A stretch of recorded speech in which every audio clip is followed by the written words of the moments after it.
Good morning, everybody. Welcome to my trading game plan. My name is Gareth Soloway, Chief Market Strategist here at verifiedinvesting.com. So, first and foremost, we'll cover the economic data that just broke a couple minutes ago. Number one, it was ADP private sector data coming in at 54,000. That's plus 54,000 jobs. That was weaker than estimates of 75,000. So again, a little bit of weakness here in the data for jobs and the labor market.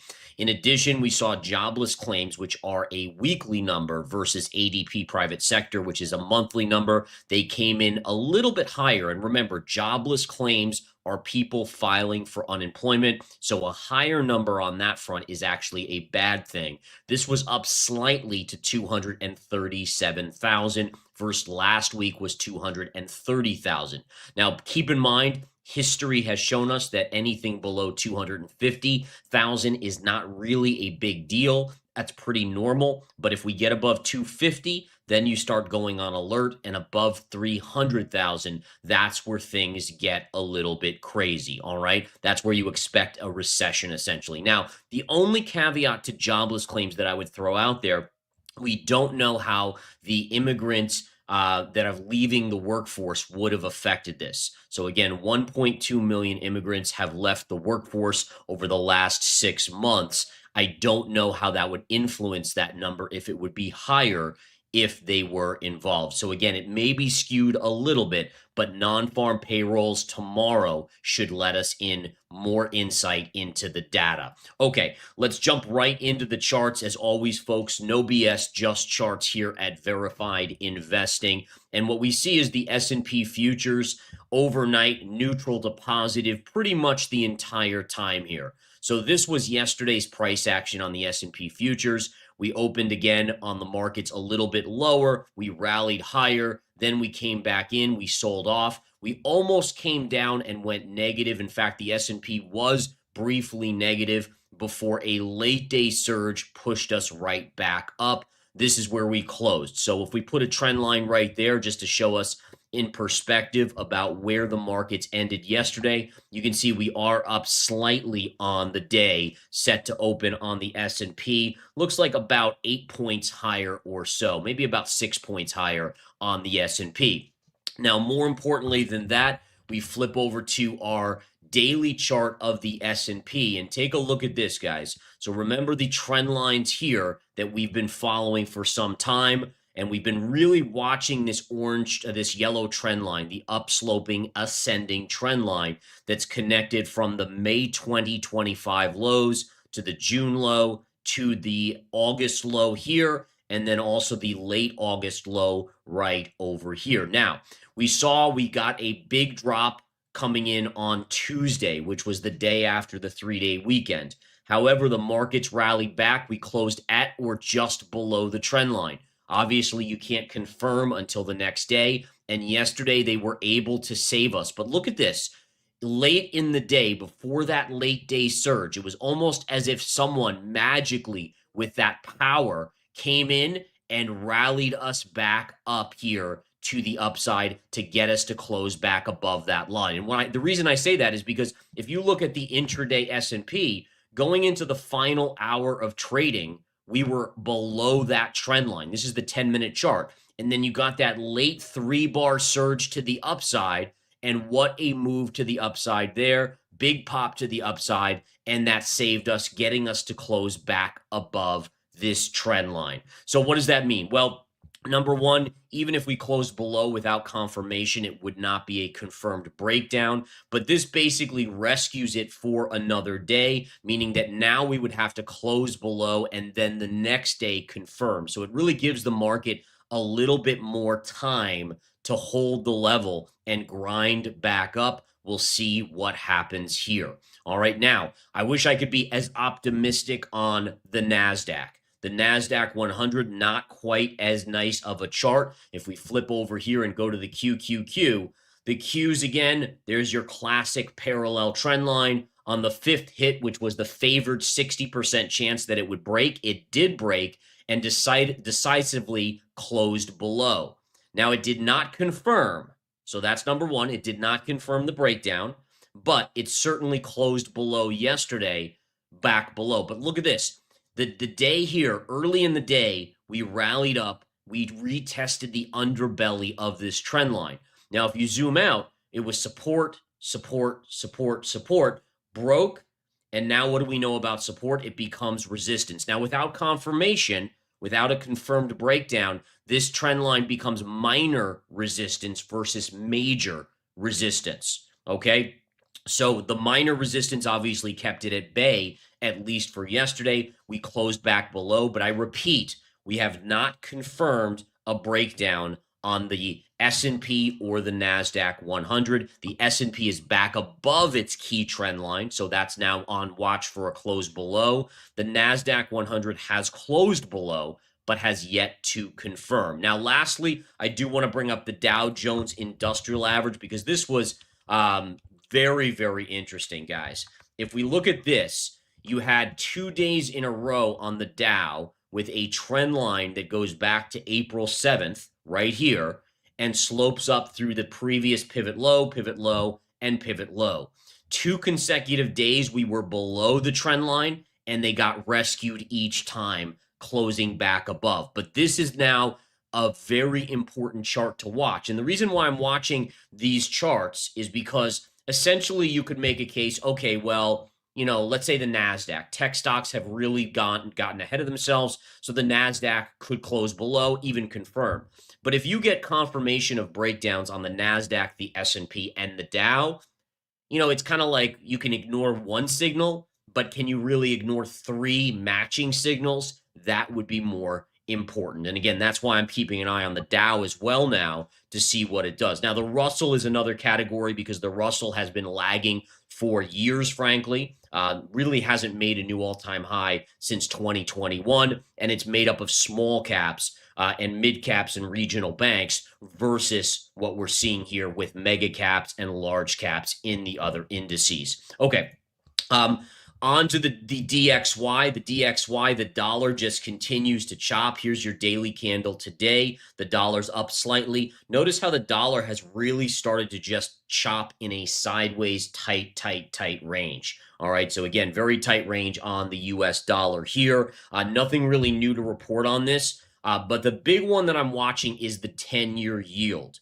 So the 10-year yield, we got Beige Book yesterday afternoon. That was weak. And by the way, the Beige Book is a monthly report that the Fed releases, and it shows us essentially the strength or weakness in various areas of the U.S. And it was actually pretty weak, pretty weak. So it probably pushes the Fed to give us that rate cut in September. That's what I would guess. But needless to say, the jobs data tomorrow will probably guide them whether they're going to be cutting in October or in later in the year multiple times. Okay, all right, so that's where we are at this point. Noticing, again, the breakdown here on the 10-year. The 10-year is now below this technical support zone, and if we close there, it might tell us that the 10-year yield is going to 4.05%.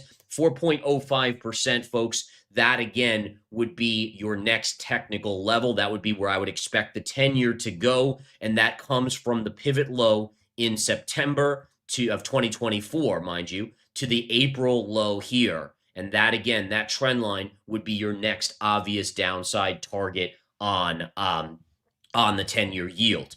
All right, we got to get through some stocks here that are moving. Take a look at Salesforce. Salesforce reporting earnings that were okay, but guidance was weak. The stock is down about 7% in the early trading here. If we take a look at the daily chart, I do have one level that I'm monitoring on the chart, and we can see again, it's right between 227 and 229 for a trading opportunity today. We were down to about 237. We've bounced about $5 here pre-market off the lows. But this level today, if it flushes into this 227 to 229 level, CRM should see a bounce intraday, maybe even a bounce for a day or two. C3 AI, man, this, and you know, by the way, C3 AI getting crushed on earnings. If we look at this chart, I mean, look at this drop here on C3 AI. This is an AI stock. Obviously, the symbol is AI. But one of the things that I was kind of contemplating today is that if you go back to 2023, this was one of the first hot AI stocks out there. Like before all the others started to run, C3 AI was the hot ticket. And now, literally, it's like in a bear market, cold, winter, nasty environment, meaning that we're literally back to levels we haven't seen since 2023 on this stock. And part of me wonders, could the AI bubble be beginning to crack? First up, which was AI, now it's at 52-week multi-year lows. Is it showing us a crack, or is this company specific? And I don't know the answer to that at this point, but it is something that as a technical trader, I'm starting to pay attention to. All right. Taking a look here, if we go to the daily chart, you can see there's a down sloping trend line. And remember, doesn't matter how negative a stock is, there will be a bounce at some point. Doesn't matter how positive a stock is, there'll be a pullback at some point. And what we see here, folks, is a clear kind of dropping trend line, descending trend line. And the level I have here is this 1375 level. So if it gets down to 1375, I may play it for a little bit of a technical day trade bounce. I don't know if I'll play it as a swing trade. Probably not. I'll need to see a few more days of price action, but 1375 on AI looks intriguing. Now we got to talk about AEO, American Eagle Outfitters. This stock ripping higher on earnings, closing yesterday around 1350, trading near 1750. Huge percentage move. I have to go back and liken this to no marketing, no news. What's the old adage? You guys know it's basically there's no such thing as bad press, and that would be this. And listen, you know, it had the whole Sydney Sweeney thing with the jeans, which was the stupidest thing in the world. But man, if you're AEO, if you're American Eagle Outfitters, you couldn't wish for better publicity.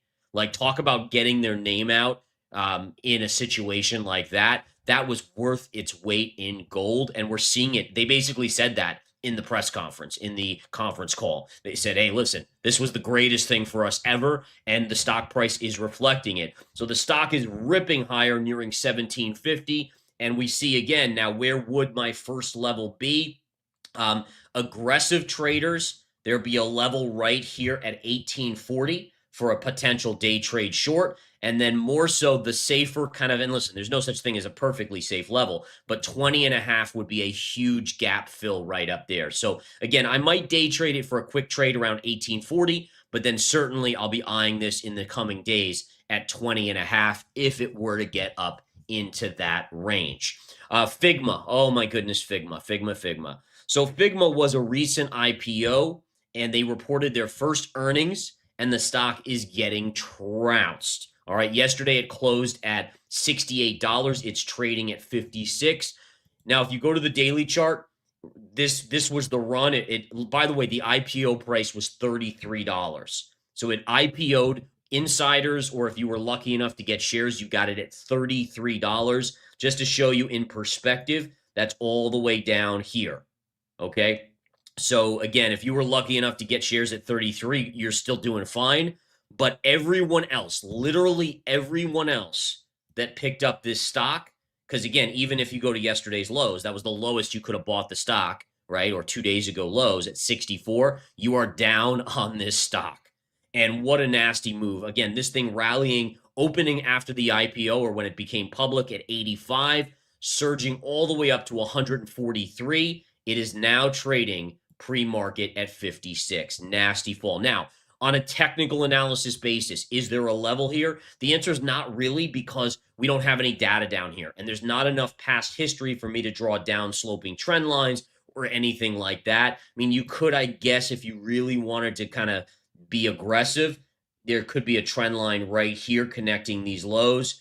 You know, that would be the only thing that I could possibly, and honestly, price is basically there. It's basically at $57 to $56. And by the way, there's not enough data here. I don't like drawing these trend lines, so I will not be trading this today. But again, just an example of an IPO that was so hot getting smoked to the downside. Credo Technology Group gapping higher today. I do have a level around 142 on Credo. Again, an upsloping parallel channel that, again, 142 could be a good sell or short signal on Credo today. And then Asana, initially you're surging higher on earnings. It's still up, but it's not that much. If we look at the daily chart, I wouldn't really touch this unless we get up to about, I would say around 1685 to 17. That might be a little bit of a level, still quite a ways away from that level. All right. Now we're going to go to gold. Now, gold, folks. Ah, yes, gold. Gold. So, gold in a situation here where, this is a chart that broke out and confirmed, but the miners were already up 30-40% in the last couple weeks, and they were giving me sell signals. And so what did I do? I shorted 50,000 shares of the GDX. I'm still in 45,000 shares of that. I took 5,000, about, what was it? Let me look over here. I have it on my, so I took $4,000 off for 80 cents. I took 5,000 shares and I exited for 80 cents profit today. Still holding the other 45,000 shares because I think it's going to go lower. But really, this was a trade where, whenever I talk about the miners and gold, in the last couple days, there were so many people that were like, "You're insane. This is going to the moon." And in my head, I'm like, okay, normally I'd probably do like 10,000 shares, but I'm going to go 50K on the short side because of this, right? And that's really what I ended up doing. And because when you get, and this is something that I want you guys to learn. All right. I'm not saying this to call out those people that were like, "Oh, you're insane. The miners are not going down, da da da da da." It's to make you guys aware when you're scanning social media and you see everyone jumping on one side of a trade saying, like anyone who's bearish is like insane. And by the way, this happened to Bitcoin in 2021 when it topped out too. When you see that, it's honestly the best indicator I will ever get. It's really remarkable. So in any case, going back to the charts here, guys, and we could see, so gold is only down a little bit, and it did confirm a breakout. So this becomes major technical support here. And you can see overnight it dipped almost back to that level. But again, as a trader, I look at other signals. And the GDX, I mean, look at this. The GDX was at the high end, put in this beautiful doji. It's trading at 64.45. Right. So again, that's already pulling back. Now, again, what kind of pullback am I going to look for? I mean, with the amount of shares I'm holding here from where I got in yesterday, I'm probably going to look for like 63.20, maybe keeping a little bit for 61.60. So it's not like I'm looking for a massive drop. And that's the positive of having a really large position. But my point being, again, is if you looked at Newmont Mining, I mean, look at this chart. So again, gold, and this is very important, gold had not made a new all-time high until 2 days ago. This chart on Newmont was vertical going back to August 20th, the 19th. In fact, 19th, it was trading at $67, and it went to 77 basically. So $10 move, 9 up days in a row, boom. And yesterday pulled back even when gold was making a new all-time high. Very cool stuff to see in that situation, right? So again, just things like that I do pay attention to, and I always like to kind of keep you guys appraised of that situation there. And again, I always try to be super, super transparent. So let me see. I'm going to try to show my open position here. Bear with me on this, guys, while I try to share this screen. Let me see if I can. So I just did a snapshot. I don't want to show my account numbers and stuff, so I think that's part of it. But let me see. There you go. All right. So suffice it to say right here. So this is what I closed out in profit this morning. Right on GDX. I did a pre-market, took 80 cents on it. I'm still short 45,000 shares of GDX.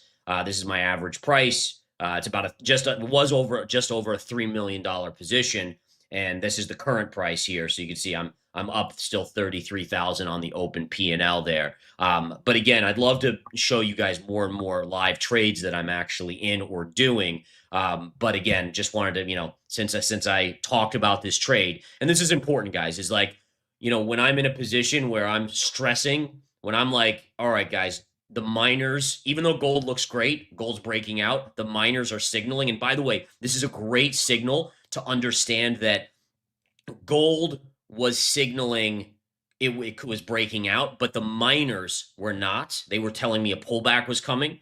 And normally you'd be like, well, yeah, but gold's breaking out. The miners should go higher. And that's what the masses were thinking. But the kicker here is that you got to, and this is something I've learned, and this is why I took this trade, is because shut off your brain. Doesn't matter what your brain or your heart feels. You shut it off.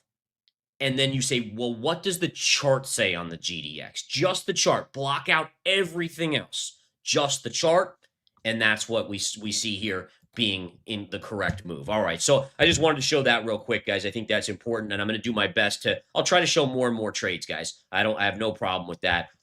Again, as I just got to protect my account number, obviously, for obviously reasons. Okay. So here's the miners. Miners pulling back. Gold's down a little bit. You can see this morning, Newmont Mining is down this morning. Quickly, let's go to silver. Silver, again, is pulling back, but silver confirmed a breakout as well. So this becomes technical support around $40. I still think silver could be going higher. So we'll keep our eye on that. But again, nonetheless, it may still track back to scene of the crime right there. Next up, let's take a look at oil. We'll get to Bitcoin. Don't worry, guys. It's just honestly, gold's kind of been more active than Bitcoin the last few days, but we'll get to Bitcoin as well. I usually try to do the most active stuff first. Oil, again, after upsloping, bear flag, consolidation, breakdown, retraced, and sure enough, it's come right in. Downside target remains $60.65. I've given you guys that level for quite some time. And then natural gas here, if we bring up nat gas, let's see what we have on this one. Nat gas, again, is trying to get through this level. There's a lot of resistance here on nat gas. We'll see again if it can get through. If it gets through, honestly, natural gas could continue to rally up. There'll be a little resistance here at $3.37, but honestly, it could fill the gap at $3.58. That's a possibility. Now, I would probably short that if it goes straight up there, and I will keep you posted on that. All right, lastly, guys, and again, I may not have time for questions today, but I did see some good questions. By the way, keep posting questions. I will do my best to get to them. You can see Bitcoin. Look at this, guys. I mean, this is a textbook chart for technical traders. Upsloping trend line, breaks and confirms, retraces to the scene of the crime, gets rejected. Comes down, breaks the next trend line, goes, retraces to the scene of the crime, rejected. Comes back up, still resistance, getting rejected, but does it make a bull flag to break out, or does it go back down and take out the next low pivot? But you can see again, this level right here. In fact, I think I gave this to you guys yesterday. 112,500 was the key resistance, and so far that has held up beautifully. All right, guys. Let me do one question here, guys, or two. So first question saying, does a 4 hour chart or 4 hour candlestick chart head and shoulder pattern matter less than daily ones? I know one is bigger moves than the other, but can you elaborate? So the calculation for the target is absolutely the same. It's still the distance from the high of the head to the neckline. The only difference is that always the bigger time frame takes superiority, meaning that if I had let's say I had a head and shoulders pattern that was at the highs of the 4 hour chart, okay, I might expect an intraday or maybe over the next 24 to 36 hour move. But if the daily then had a bull flag, the daily bull flag would make me more careful because the bigger time frame is bullish while I'm getting a shorter term, smaller time frame that's bearish. A head and shoulders is bearish. And so it would basically affect how aggressive I want to be on that trade. It still should probably play out. But again, I would keep a very tight trailing stop on it because the bigger time frame is still bullish. That's very, very important. That's a great question, by the way. Fantastic, fantastic question. And lastly, Baidu has broken out and is now convincingly above the downsloping trend line. Would you recommend going long now or wait for it to come back to the scene of the crime? So I never like chasing, guys. You know, again, my old adage on this is, and I'll flip over to the chart really quickly on Baidu. Let's take a look. So the old adage is, if you go to the store and a gallon of milk is $5 a gallon, right? And you're like, okay, that's pretty normal. I'll buy it today. But then next week you come back and it's like $50 a gallon. Are you going to be like, oh my God, I have to buy 10 gallons this week because it's $50? Or are you going to say, you know what? It's okay. I don't mind missing and not buying milk this week. I'll wait till next week and see if it pulls back. And so for me, I never chased, right? So it's broken out. That's great. We talked about it. In fact, I still have call options on this, and we just took profits yesterday in smart money stocks and ETFs with members on this position. So we banked it right up here. If it pulls back, I would be looking to buy at a retrace to the scene of the crime. There's a gap fill at 91. So I would say around 91. And listen, there's always a chance it doesn't pull back there. And that's okay. Like, again, we're all going to miss trades. That's okay.